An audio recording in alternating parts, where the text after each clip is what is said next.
Hey everyone.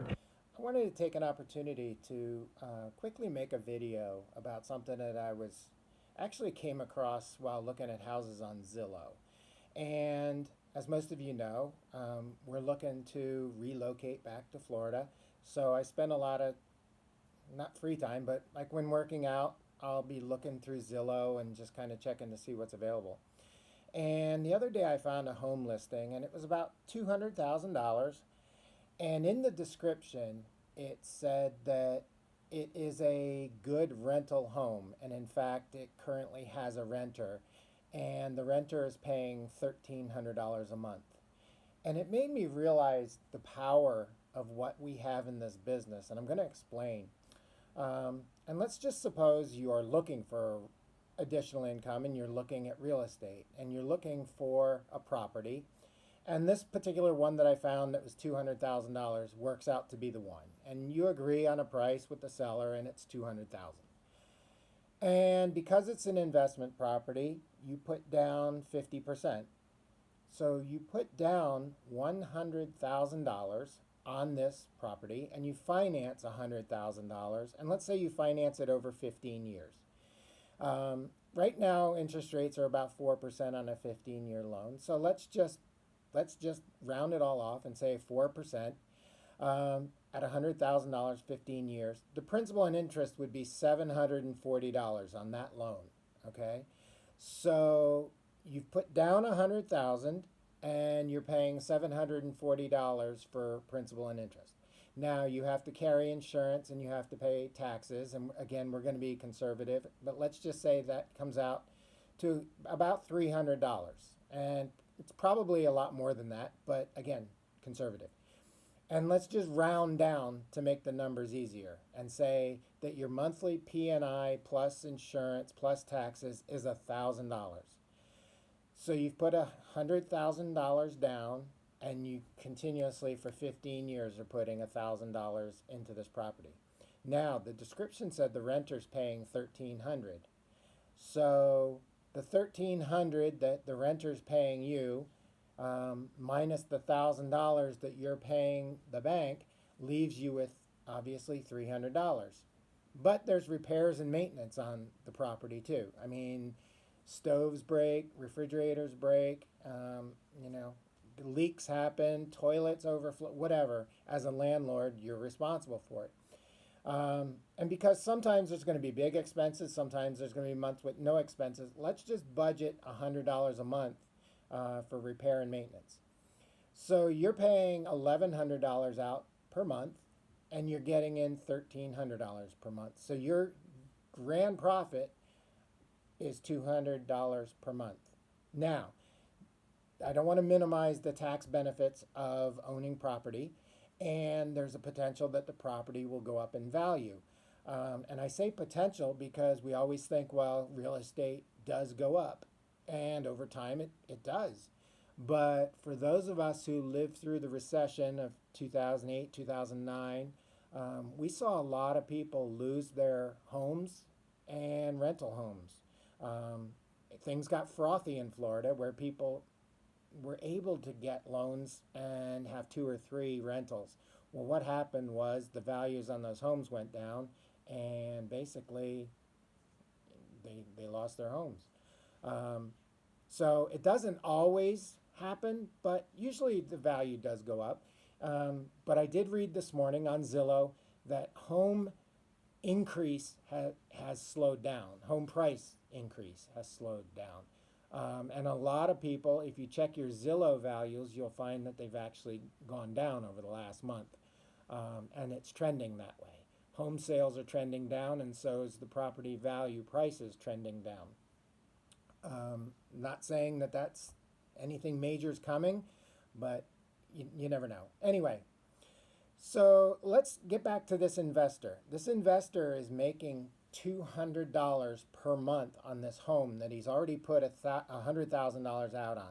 Let's say his goal is to get to $1,500 a month. And I use that because obviously in our business, $1,500 is a cycle through, and it's pretty easy to use that figure. If this gentleman or lady who is looking for $1,500 is doing the real estate deal, and that's a typical deal. This person's going to need to buy 7 or 8 homes in order to get to that $1,500 a month. Now the math on that is $700,000 to $800,000 out of pocket, and 700,000 to 800,000 in debt for over 15 years, and that is if you could get a lender to do that deal. I mean, if you're talking 7 or 8 homes, you probably won't get a lender, but let's just say you do. You're out $700,000 to $800,000 to bring in that $1,500. Now, obviously, some areas of the country might support a higher rent, and in some areas of the country, you might be able to get a rental home for a lot less. But I'm using an example that I saw. But again, let's change it and let's just say that you can net $500 per month. Again, we're being conservative on everything. If you net $500 on your home rental, you need 3 houses to get to that $1,500 a month that you want as income. Now with the 3 houses, you're still out $300,000 and you're in debt $300,000. Again, what's the point? The point is for a UFO to bring in $1,500 a month, he or she needs 5,000 BV left and 5,000 BV right. Assuming 4 weeks per month, this breaks down to 1,250 BV left and 1,250 BV right. Not a huge amount. If 13 daily essentials kits, and daily essentials kits have an even 100 BV per kit, so that's an easy one to use.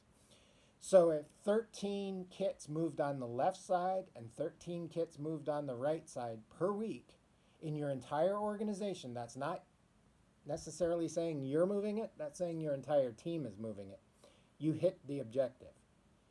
So I guess what I'm saying is compared to, on the first house, $700,000 to $800,000 out of pocket and $700,000 to $800,000 in debt, or even if we get real conservative and say $300,000 out of pocket and $300,000 in debt to get that $1,500, the comparison is moving 13 daily essentials kits left and 13 daily essentials kits right to get to that $1,500.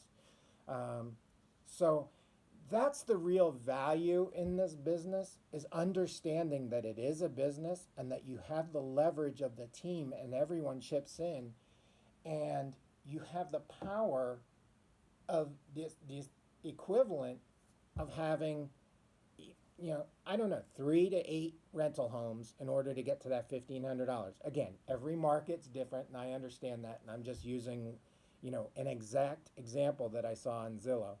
So I hope this is helpful. And once you understand and have the mindset of the power of this, one of the frustrating things I think that Beth and I deal with is not everyone understands this is a vehicle to get to whatever you want, but you have to understand the power of the vehicle.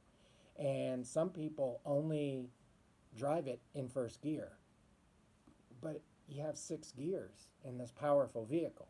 And I think if everyone works at it and gets out of first gear, you can see the numbers just grow exponentially.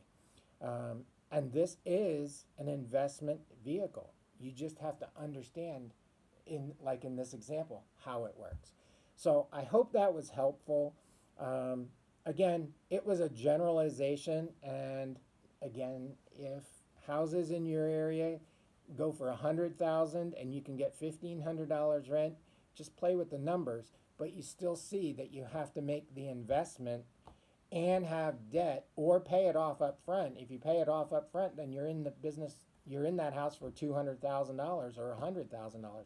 What are you into in your UFO business if you start? A few $100s to get started, a couple trainings that might cost, maybe overall your first year, you're in for a couple $1,000s.